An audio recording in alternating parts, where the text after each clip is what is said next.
Support for Louisiana, the state we're in, is provided by Entergy Louisiana is strengthening our power grid throughout the state. We're reinforcing infrastructure to prepare for stronger storms, reduce outages, and respond quicker when you do need us, because together we power life. Additional support provided by the Fred B. and Ruth B. Ziegler Foundation and the Ziegler Art Museum located in Jennings City Hall. The museum focuses on emerging Louisiana artists and is an historical and cultural center for Southwest Louisiana. And the Foundation for Excellence in Louisiana Public Broadcasting, with support from viewers like you. Meet the new Louisiana Surgeon General and hear how he plans to move the state's healthcare system forward. Former Saints player Steve Gleason is giving a voice to those battling ALS. And find out why Louisiana has some of the sweetest watermelons in the nation. Let's get started.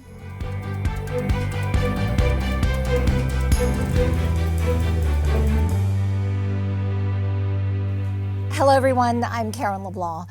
Much more on those top stories in a moment on this week's edition of Louisiana, the state we're in. But first, Louisiana will pay up to $11 million to a contractor to manage the state's new education savings accounts. The law offers some parents grant money to send their children to private schools and to cover other education-related expenses. New York-based Odyssey will set up an application website, ensure families spend the money properly, and provide other services related to the ESA program. The company oversees similar programs in other states, but has faced complaints about delayed payments and allegations it approved ineligible expenses. State officials say they're confident that the rollout of Louisiana's program will go smoothly. Many people in Louisiana have probably been shocked to see their power bills go up over the summer months. Public Service Commissioner Eric Skrmetta recently bragged at the Republican National Convention that Louisiana has some of the lowest energy rates in the country. Jessica Hendricks with the Alliance for Affordable Energy says Skrmetta is technically correct, but that he didn't factor in all the added fees. People don't necessarily pay the rate, they pay the bill. So even if you're only being charged 9 cents a kilowatt hour for energy, if you're forced to use 2,000 kilowatt hours a month to keep your house relatively comfortable, and then you have all of the riders for resiliency, your bill adds up. So we've got some of the lowest rates. He's not incorrect, but we have some of the highest bills. Hendricks also said Louisiana residents have some of the highest energy burdens in the country, meaning they pay between 25 to 30% of their monthly income on utilities. The group did praise the Public Service Commission for recently reaching a deal to lower a proposed energy rate hike and to reduce some of the fees for late payments.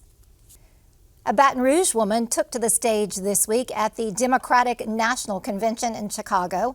Caitlin Joshua spoke about her experience of being denied care during a miscarriage in 2022.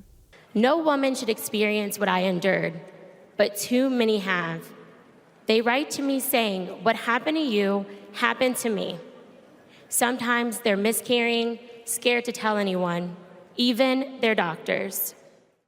Joshua was 11 weeks pregnant with her second child when she began to experience severe pain and bleeding. She says she was refused care at 2 emergency rooms because of Louisiana's abortion ban, which only allows abortions if the mother's life is at risk or if there's risk to vital organs. In response to her speech, Attorney General Liz Murrill released a statement claiming Louisiana law does not prohibit care for someone having a miscarriage. Democratic presidential nominee Kamala Harris has vowed to restore the right of abortion care if she's elected. Well, from hashtags to headlines, here's what's trending this week. Sticking with the Democratic National Convention, Louisiana's Democratic Party pledged its delegates to Vice President Harris. And Louisiana is about family, and I'm surrounded by my family of the delegates of Louisiana. Actor and Louisiana legend Wendell Pierce announced the delegates' votes with DJ Khaled's "All I Do Is Win" playing in the background. Now, palate is from New Orleans, but a lot of people said that that wasn't good enough. They wanted a more iconic Louisiana song instead. Louisiana officials say they initially picked Professor Longhair's song, Big Chief, but they got overruled. Now, the Harris Waltz campaign said, "All I Do Is Win" embodies the energy and enthusiasm of their campaign. Well, it may be scorchingly hot outside, but for all of you Starbucks fans, this week was the unofficial start of the Fall's coffee chain's seasonal favorite, pumpkin spice latte. Drumroll, please. It was launched on Thursday. People went wild when they saw the announcement on the Starbucks app. Now, incidentally, this is the earliest pumpkin spice latte launch ever. It's going to be interesting to see. This is one of Starbucks' best sellers, and it seems like they're banking on a boost from the seasonal products. The company says about 10% of its overall sales come from seasonal favorites like the pumpkin spice latte. So I am watching and waiting to see when they launch their holiday peppermint specialty drinks. I don't know if that's going to happen in a few weeks now. Moving on, a Zachary woman is getting big attention for her gardening skills. Jeannie Buell harvested a colossal watermelon that weighed, get this, 111 pounds. It took about 3 months to grow. Now, she says she plans to share the watermelon with students at her granddaughter's school. I, for one, am curious about this secret sauce she used to grow those watermelons. Well, speaking of watermelons, Louisiana is known to produce some of the sweetest in the nation. You'll often see stands selling them on the side of the road during the summer months. In this week's Harvest of the Month report, our digital team takes us to Washington Parish to see how Louisiana farmers grow and harvest the summertime sensation. Hi friends, I'm Crystal Bessie with the Louisiana Farm to School program. This month's Louisiana Harvest of the Month was so loved by American writer Mark Twain that he declared, "When you taste it, you know what the angels eat." And it is a heavenly treat on a hot summer day. It's watermelon. Louisiana is known to grow some of the sweetest varieties of watermelon. So today we're in Washington Parish at Perry Talley's farm to learn a little bit more about this angelic fruit.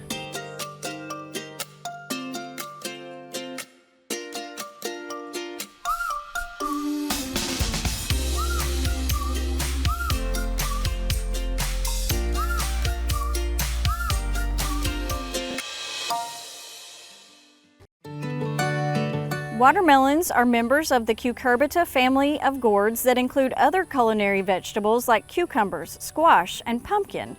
And they're even considered a fruit and a vegetable. There are more than 300 varieties of watermelon, with certain favorites in Louisiana such as Jubilee or Charleston Gray.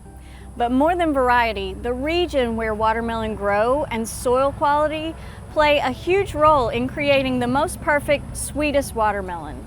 I'm here today with Perry Talley and his daughter Vivian, and he is a Washington Parish watermelon farmer. He's going to tell us about what makes watermelons so delicious. Nice to meet you. Thank you so much for having us today. Nice to meet you. Glad you could come out today. Yeah.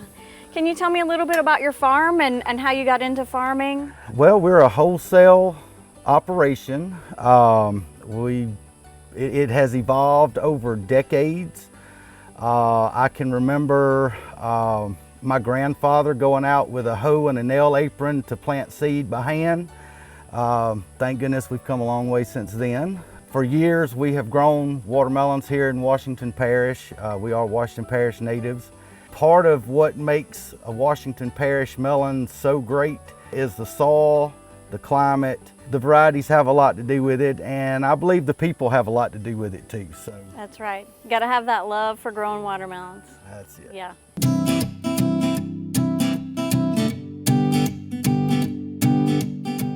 Hi, I'm Judy Myhan from LSU, and I'm here soaking up the sun at the Talley Farm with Vivian. Hi. Watermelon's a delicious, healthy fruit. It's soaked with nutrients. A watermelon is approximately 92% water, so it's great to eat on a summer day to stay hydrated. Each juicy bite has plenty of vitamins, but it also has a pigment called lycopene. It helps your heart stay healthy, so the more watermelon you eat, the healthier your heart will be. Did you know you can eat all the parts of the watermelon? No. You can eat the seeds, you can eat the rind, and we're going to talk a little bit more about that later. I like to combine that sweet flesh, especially when watermelons are in season like this, and I cut open a watermelon and have a lot of watermelon left over, and make a salad. I add it to a salad. This salad has cucumber and watermelon and red bell peppers and a little fresh basil from my garden. You can also eat the rind, and I like it pickled, and it's easy to do. So after you've eaten all the delicious flesh from the watermelon, you take some rind like this and get most of the red part of the rind off, peel the green part of the rind, and we're going to use a vegetable peeler to do that. I'm going to cut it into some small pickle-shaped pieces and pack them into this jar that has the pickling liquid in it. It's got some salt and some vinegar and sugar. Sometimes I put some spices like star anise or some cloves, black peppercorns. Sometimes people like to put a little jalapeno in it to make it hot. The reason you have to pack it is, as you notice, the watermelon is floating right now and we want to get it down into that juice. And then let it sit overnight, if you can wait. And it's delicious when it's done.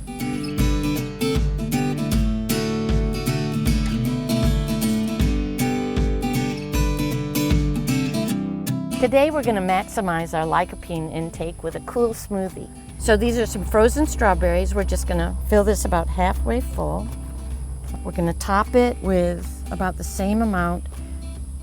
Pick out some that don't have a lot of seeds in them. I mean, you can do it with the seeds, but they get in the way a little bit. I'm going to put just a little bit of water to get it, this watermelon water to get it started.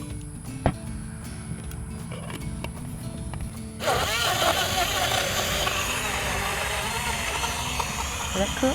Yeah, that's good. All right. So we've blended it together. It's smooth, and now we're going to enjoy it.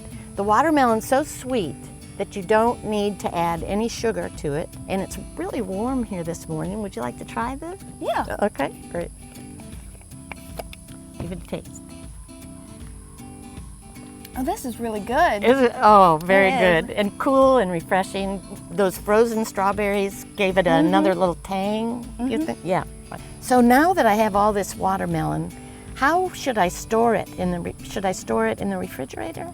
Yes, once it's cut from the rind, you should store it in the refrigerator. Okay. So how about before it's cut? Before it's cut, you should store it in a warm, dry place, but not too hot or it will spoil. Oh, okay, that's good to know. All of the recipes that we've created today and that we've shown you on this table are going to be available on the Seeds to Success website. You can check out extended versions of Harvest of the Month at lpb.org/harvest. And while you're there, take a look at our digital-first programs like Ritual and Safe Haven. Again, that's all at lpb.org. Louisiana has joined a growing number of states creating the position of Surgeon General. Governor Jeff Landry appointed Dr. Ralph Abraham to the role earlier this year. Now, in this week's Louisiana Speaks, I sat down with Dr. Abraham to talk about his new title and how he hopes to improve Louisiana's poor health rankings.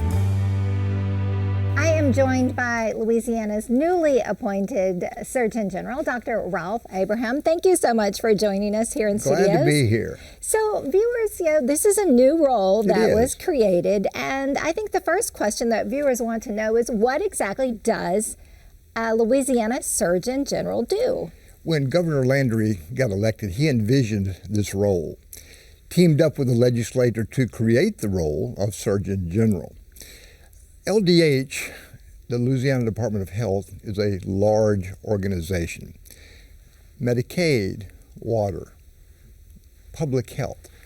We encompass many entities. The governor's vision, along with mine, was that we needed a Surgeon General to bring all agencies together across the state, whether that be hospitals, boards, physicians, communities, to pool resources for all of Louisianians to make their health better, to improve our health outcomes. Unfortunately, right now, Louisiana is not doing well in national rankings, and we intend to improve that.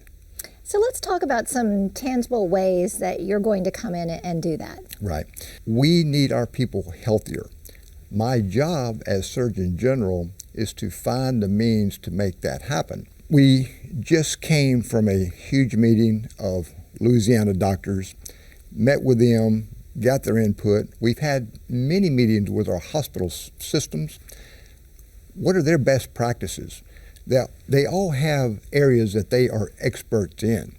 And we want to pool those, connect those dots, and move in the direction that we know we need to move in. So what can Louisiana do at the policy level to improve health outcomes? Policy is where the rubber meets the road, literally. We can blame a lot of things as to why we're not doing well, but health policy, to your point, is the key. We've got to put policy where we are looking at the causes of why our chronic diseases are bad, why our maternal mortality and morbidity is not well, why our infant mortality and morbidity is not well. We have had conversations from the national level to the state level to the local level as to what we need to do, what exactly it is that can move that needle. And we're learning very quickly that it's going to take resources, it's going to take commitment, and it's going to take community buy-in, which we've got. So in order for Louisiana to improve its health Right. outcomes, clearly at the policy level there needs to be a component of social services, support for people that are economically challenged, that don't have the resources to good food, good health care. Do you see that as a challenge in your position to push for social policy to improve outcomes? Absolutely, it's a challenge, but we're meeting the challenge at LDH. We've got those people in place. We've got those experts that know how to address those issues. We are asking that if they need help, call us, call me. And the resources are there? They are there, yes, and they have been there. Unfortunately, I think we've been lack in history of the LDH to advertise all that we have available. And we are making light speed changes to ensure that people know how to reach us and how to reach out. What is your personal priority? What is the most important thing that you would like to tackle in this position? There's not just one, but the thing that comes to the top, I think, is mental health. We struggle every day in America, not just Louisiana, with this mental health crisis. The governor and the legislature just came off a very successful crime session. I know as a physician, they knew as legislators, and certainly the governor and I have had this discussion more than once, that many people that are arrested have a mental issue. And if we can intervene before they commit that crime, we've not only helped that person, but we save the state a lot of money too. So it's a win-win. So mental health for sure. Children, of course, are near and dear to all of us. And I see them in families that are struggling just to meet educational needs. A child cannot learn if they're hungry or if they're unhealthy. And again, that's my job as Surgeon General, to find those agencies, if we don't do it at LDH, to provide those resources for those children, for those families. So the requirement for this position is that the individual is a medical doctor. Correct. You are a physician. Right. Tell us a little bit about your background.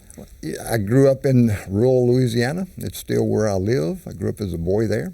It's where I practiced medicine. First, I went to veterinary medical school in Baton Rouge, right here. Practiced veterinary medicine for 10 years. Saw that there was a huge need for access in the rural community just to see a doctor. I said, well, maybe I can do that. So as a mid-30s gentleman, I went back to medical school, was fortunate enough to get in. Came back to the community that I live in, and that's where I practice medicine. All right. Well, thank you so much Thanks for joining having me. us and introducing yourself Yes, to sir. our viewers, and welcome to your new position. I'm going to look forward to it. Groundbreaking new technology is giving hope to people facing the struggle of neurodegenerative diseases like ALS. The mission is personal to former New Orleans Saint Steve Gleason and members of his nonprofit foundation. I sat down with the experts to learn about the Speech Accessibility Project aimed at training voice recognition software to better understand all speech patterns. You're very kind. Joe Redman is capturing his Joe-ness, his way of speaking, his signature sayings. The recordings will speak for Joe after he can no longer speak. The former disc jockey and record promoter began losing his speech after he was diagnosed with ALS, a amyotrophic lateral sclerosis, also known as Lou Gehrig's disease. I have a very slow progressing form of ALS. I was diagnosed in 2012. And you can't tell it by the way I speak now, but I was in radio for like 15 years. Had record promotion at Nashville for about 25. So it changed my whole world with my speaking with. Joe is banking his voice and recording phrases for the Speech Accessibility Project, working with the Team Gleason Foundation. It's a nonprofit organization founded by former New Orleans Saint Steve Gleason, who is battling ALS. You're very kind. The Speech Accessibility Project trains voice-assisted technology to better understand non-traditional speech. Team Gleason is recruiting individuals diagnosed with ALS to read and record sets of phrases to feed into the database. The goal of this project is to improve voice recognition software so that individuals, as their voice may change over time, are still able to have access to your voice assistants, your voice command features and other things of that nature. So the way this project works, so Team Gleason is partnered with the Beckman Institute of Advanced Sciences and Technology with the University of Illinois at Urbana-Champaign. We're working with individuals living with ALS, so amyotrophic lateral sclerosis, and as well as PLS, so primary lateral sclerosis. The voice samples help train voice recognition tools such as Siri, Alexa, and Google Assistant. Participants make 600 voice recordings, which takes anywhere from 3 to 5 hours to complete. The goal is to evolve voice command technology so that it is equal opportunity for all speech patterns. Amazon, Apple, Google, Meta, and Microsoft are all helping fund the Speech Accessibility Project. As of June 2024, we've collected over 235,000 voice samples. And the tool that they're developing for this project initially was able to recognize about 80% of the speech, but 20% of that was not being processed. So as your voice may change, it might be frustrating to not have access to those Alexas and your Siris that you've grown to love. And so since we've started, we've got that number down from 20% down to 12%. So now essentially 88% is being able to be recognized. Whenever you hear the click, that means that you selected a letter. Emily Kornman is a speech pathologist with Team Gleason. She's been working with Joe to bank his voice and to learn skills such as eye tracking to operate smart devices. Voice preservation is the best place to start working with someone because you have the opportunity to develop that relationship and get to know them and save their voice for those who can hear it later on. We see local patients from the very beginning of their diagnosis throughout. So, such as Joe was talking about, they'll come in and do voice banking, message banking, but if things change and he loses the ability to use his hands, we'll find a way for him to continue texting, making phone calls, using his computer. Or if things change and he loses his voice, we'll find a way for him to continue communicating. Team Gleason provides local clinical services, and nationwide, the organization loans equipment such as communication devices, and it repairs and loans portable powered wheelchairs to individuals with ALS. PALS are persons living with ALS. So when a PALS comes into our clinic at Team Gleason, we're able to help them from the start without insurance, without any of these other stipulations. So we're able to really give them what they need we believe here technology is the cure until they find a cure. So we're able to give them back what this disease has taken away through technology. Gleason's inspiration is palpable at Team Gleason's New Orleans headquarters in the Benson Tower. His strength and struggle expressed in a recent autobiography and at the 2024 ESPY Awards, where he received the 2024 Arthur Ashe Courage Award, moving many to tears. If we can listen, understand, and help alleviate each other's suffering, then truly all things are possible. Thank you again for this incredible honor. I love y'all. Gleason continues to motivate on and off the field. New Orleans Saint Thomas Morstead is pledging to donate $1,000 to Team Gleason for every punt he lands inside the 20-yard line this season. Seems like the diagnosis of ALS is on the rise. It definitely is on the rise as more neurologists know how to diagnose it and diagnose it earlier. It's on the rise, and that's also why we see a rise in our services at Team Gleason. When I first started, we were getting maybe 30 requests per month, and now we're getting 700. Steve Gleason was diagnosed with ALS in 2011. A year later, Joe received the same diagnosis, uniting the two in a common fight to make life better for those struggling with neurodegenerative diseases. You're not alone. And to be able to get back and help people with their non-traditional speaking is very important to me. And voice banking, because my voice was such an integral part of my life, I know how devastating it can be, so I want to encourage others to bank their voices so that they have the ability to communicate.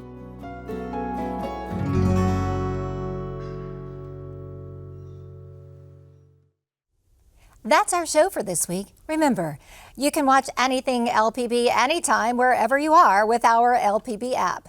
You can catch LPB news and public affairs shows, as well as other Louisiana programs you've come to enjoy over the years. And please, like us on Facebook, X, and Instagram. For everyone at Louisiana Public Broadcasting, I'm Karen LeBlanc.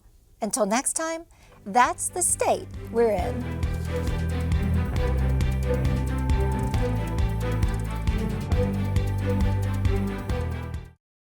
Support for Louisiana, the state we're in, is provided by Entergy Louisiana is strengthening our power grid throughout the state. We're reinforcing infrastructure to prepare for stronger storms, reduce outages, and respond quicker when you do need us, because together we power life. Additional support provided by the Fred B. and Ruth B. Ziegler Foundation and the Ziegler Art Museum located in Jennings City Hall. The museum focuses on emerging Louisiana artists and is an historical and cultural center for Southwest Louisiana. And by Visit Baton Rouge and the Foundation for Excellence in Louisiana Public Broadcasting and viewers like you. Thank you.